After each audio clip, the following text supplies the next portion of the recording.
요한복음 3장 3절 말씀 함께 봉독합니다. 예수께서 대답하여 이르시되 진실로 진실로 내게 이르노니 사람이 거듭나지 아니하면 하나님 나라를 볼 수 없느니라. 아멘. 하나님의 구원 계획 오늘 7번째, 하나님의 부르심이라는 제목으로 우리 함께 은혜를 나누기 원합니다. 우리가 예수를 믿는다는 것은, 저와 여러분이 나 예수 믿습니다 라고 한다는 것은 우리의 의지로 교회를 선택하여 예수님을 영접했다라고 우리는 그렇게 생각하지만 표면적으로만 그런 것이에요. 사실은 하나님이 나를 불러주셨기에 내가 예수를 믿게 된 것입니다. 왕을 옛날 고대시대 때는, 우리나라도 고려시대와 조선시대가 있었듯이 옛날 그 고대시대 때는 왕들이 있었는데 그 왕을 만나는 것을 알현이라고 합니다. 아련한다. 그런데 왕의 아들도 왕이 허락이 없으면 만나지 못해요. 마찬가지로 우리 하나님은 우리의 왕이십니다. 왕께서 우리가 만나고 싶다고 왕을 만날 수 있는 것이 아니라 왕께서 불러주셨기 때문에 우리가 그 왕을 만나고 그 왕을 믿을 수 있게 되었다는 것입니다. 구원을 받았다는 것은 하나님께서 그의 백성을 불러주셨다라는 것이에요. 오늘은 그 하나님의 부르심에 대하여 우리가 먼저 좀 말씀을 드리려고 해요.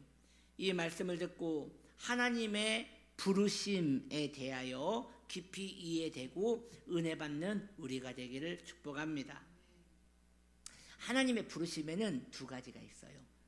첫 번째는 외적인 부르심이 있고요, 두 번째는 내적인 부르심이 있어요. 그럼 외적인 부르심은 뭘까요? 외적인 부르심은 이런 거예요. 제가 예를 들어서 이야기를 해볼게요. 30년 전만 해도 새벽마다 교회에서 새벽 종을 쳤어요. 참여님 모르죠? 그런 적 없었죠? 저는 지금도 기억나요. 옛날 골목집에 살았는데 새벽에 이렇게 길을 가다 보면 그 종소리가 땡그랑 땡그랑 들렸어요.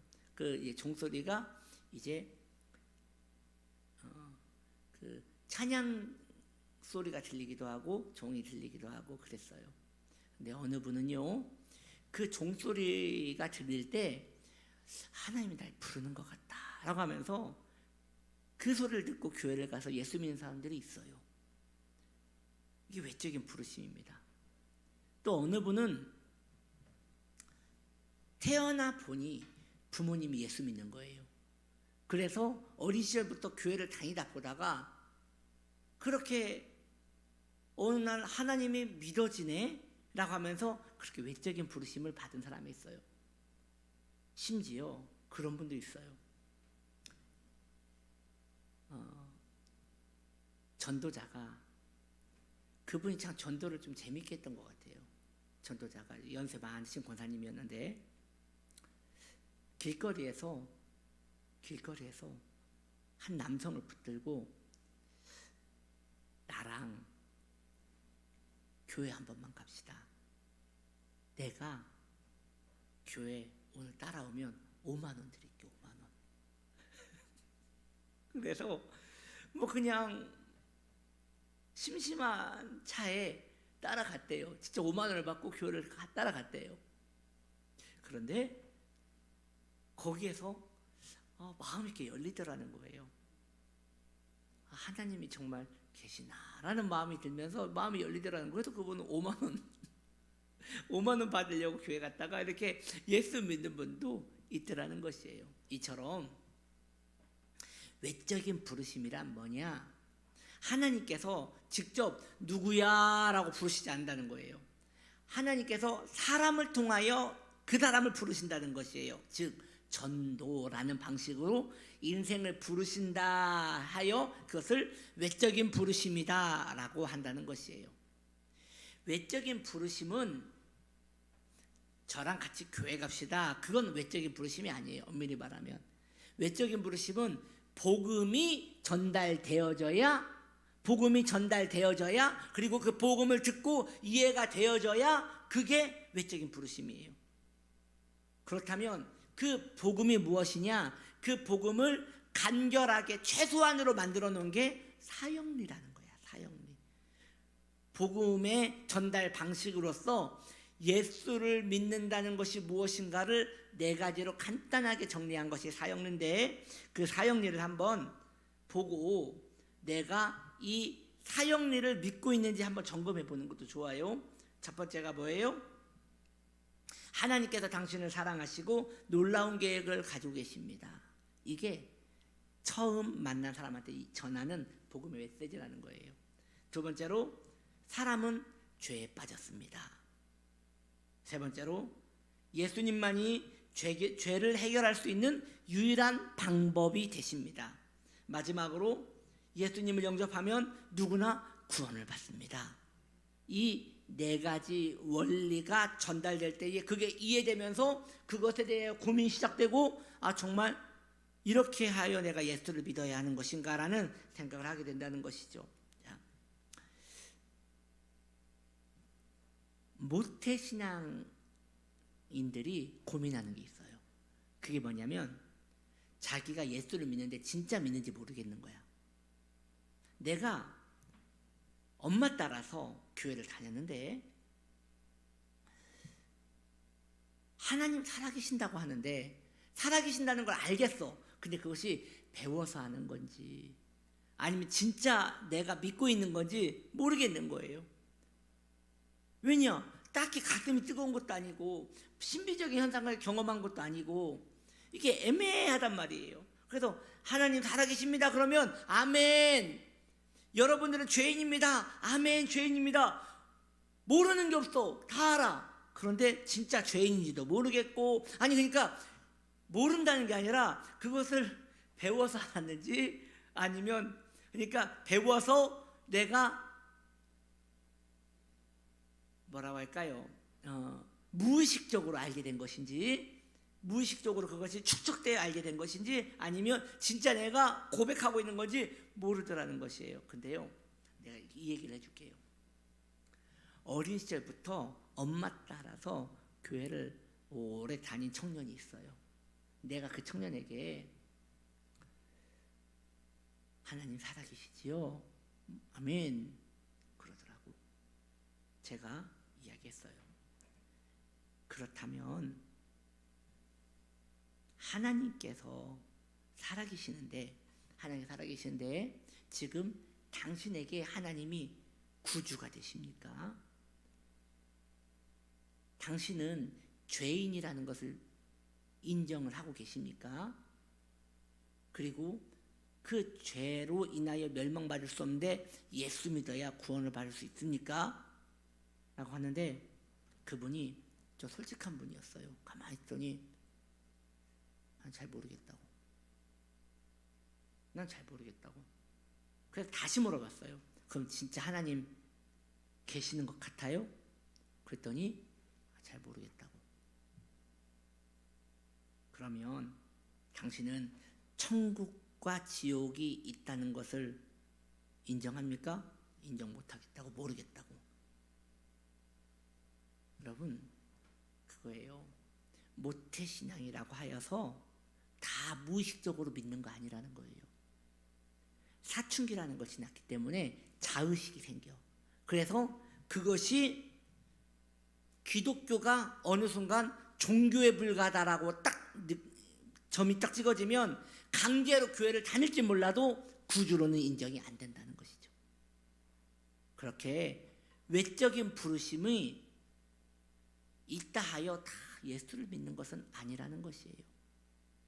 운이 좋아서 부모님이 예수 믿고 운이 좋아서 옆에 있는 사람이 자기에게 전도를 해서 교회를 다닐지 몰라도 그가 교회를 다닌다고 다 예수 믿는 건 아니다라는 것이에요. 그러면 어떻게 될 때 예수를 믿게 되는 거예요? 그 다음에 내적인 구원이 있을 때, 내적인 부르심이 있을 때 그때 구원이 시작되는 것이에요. 그렇다면 내적인 부르심은 뭐라는 거지? 외적인 부르심은 이해가 됐죠. 외적인 부르심은 전도, 사역을 듣고 교회 간 거, 그게 외적인 부르심이에요. 내적인 부르심은 뭐예요? 외적인 부르심을 받고 교회에 온 자들이 내면의 변화가 일어나는 거예요. 그 내면의 변화를 다른 말로 성령의 감화감동이라고 해요. 그 성령의 감화감동, 내적인 부르심이 있을 때 어떤 현상이 일어나느냐? 세 가지의 현상이 일어나는데, 첫 번째가 윤리적 변화가 일어나요. 그 윤리적 변화라는 게 뭐냐? 옛날에는 뭘 훔쳐야지 죄인 줄 알았어. 옛날에는 사기꾼같이 거짓말을 해야 죄인 줄 알았어. 옛날에는 폭력을 누군가에게 행사해야 죄인 줄 알았어. 그런데 내적인 부르심이 내 안에 오면, 복음이 내 안에 오면 어떤 현상이 일어나느냐? 사람이 뭔가 행동에서만 죄가 아니라 본질적으로 죄인이라는 게 이해되는 거예요. 아담의 죄가 나의 죄와 연결되어 있다는 게, 즉 원죄라는 것이 인정되는 거예요. 여러분, 그거 인정되는 거 쉬운 거 아니에요. 그게 배워서 되는 게 아니에요. 왜냐? 사람이 나는 죄인입니다라고 고백하는 게, 이게 굉장히 불편한 진실이거든요. 그래서 전도를 하다 보면 당신은 죄인입니다 라고 하면, 내가 무슨 죄가 있습니까? 라고 하면서 성질 내는 분이 있어요. 불쾌함을 가진 분이 있어요. 제가 예전에 그 시내에서 전도를 하는데,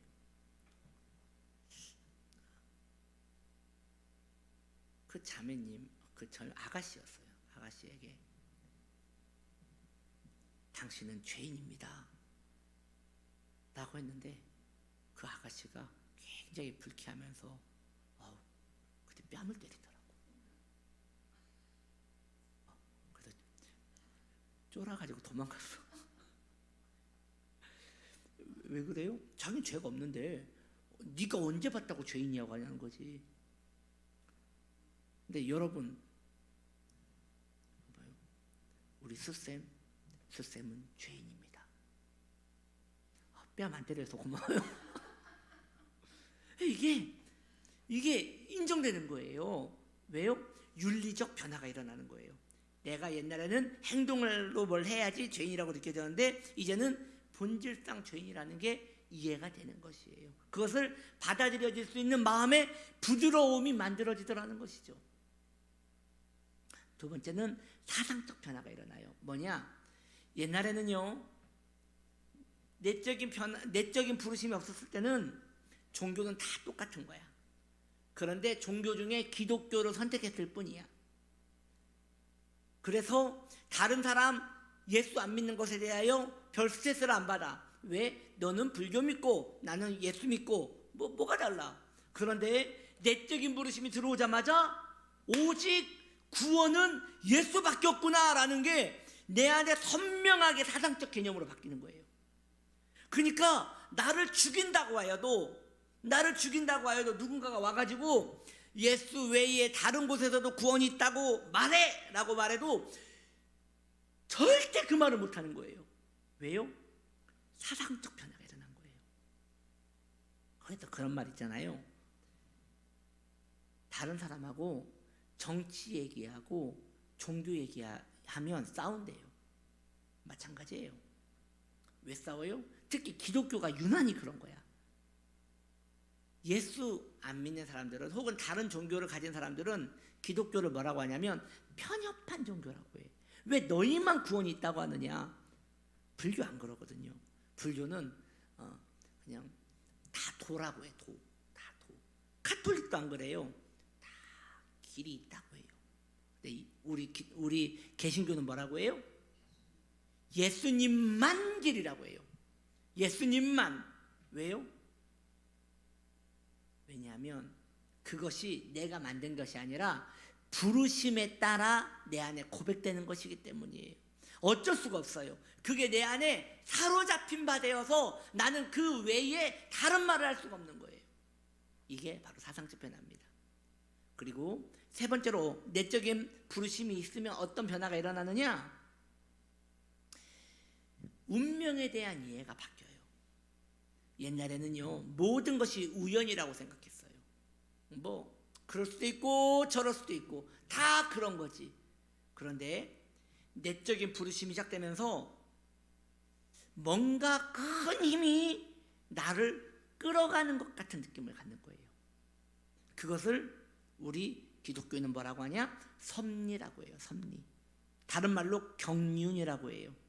하나님께서 나를 이끄시는 거예요. 우연이라고 하기에는 너무 나를 이끌어 가시는 게 느껴지는 것이에요. 그래서 하나님께서 나를 지켜보시는 것만 같고, 나를 인도하시는 것만 같고, 하나님께서 나와 함께 동행하시는 것만 같고, 이런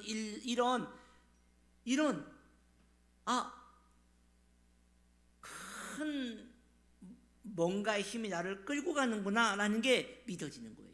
이해되는 것이고 내가 느껴지는 것, 이런 것이 내적인 부르심이 있을 때 일어난다는 것이죠. 이러한 내적인 부르심이 일어나면요, 틀림없이 구원을 받습니다. 왜냐? 하나님이 없다고 말을 못하겠는 거예요.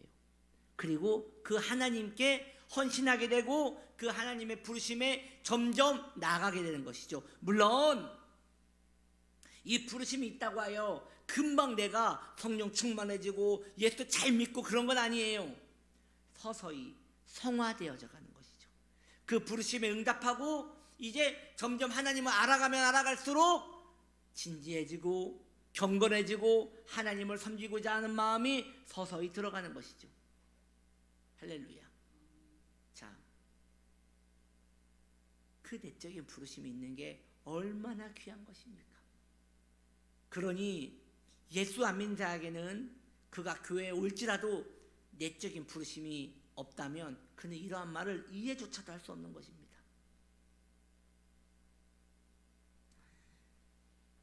우리는 내적인 부르심이 있기 위해서는 먼저 외적인 부르심이 있어야 한다는 것을 우리는 알게 되었어요.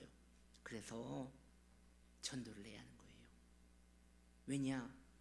누가 하나님의 부르심을 받았는지 알 수 없잖아요. 그렇기 때문에 때를 얻든지 못 얻든지 누구에게나 복음을 전해보는 거예요. 그러면요, 복음을 전할 때 누군가는 스파크가 일어나는 거예요. 하나님께 부르심을 입기로 예정된 자는 예수 믿읍시다. 복음을 전하면 그 마음의 사형리를 전하면 마음의 불꽃이 일어나는 것이에요. 그러므로 귀한 성도님들이요, 복음에 대한 열심을 가지십시오. 복음 전파에 대한 열심을 가지십시오. 때를 얻든지 못 얻든지 누군가에게 그가 혹시 하나님께 부름을 받았을지 모르니 복음을 전하십시오. 그랬더니 이런 분이 있어요.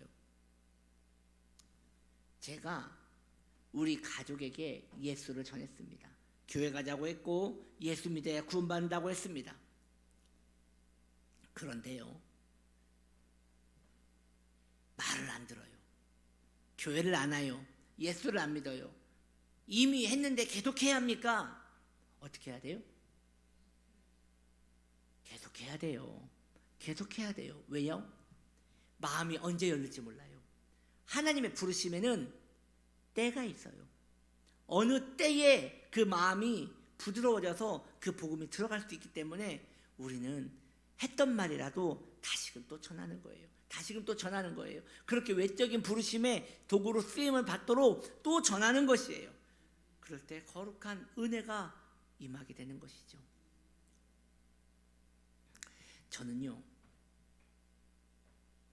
그 어린 시절에 이모 집에서 살았거든요. 우리 이모가 신앙이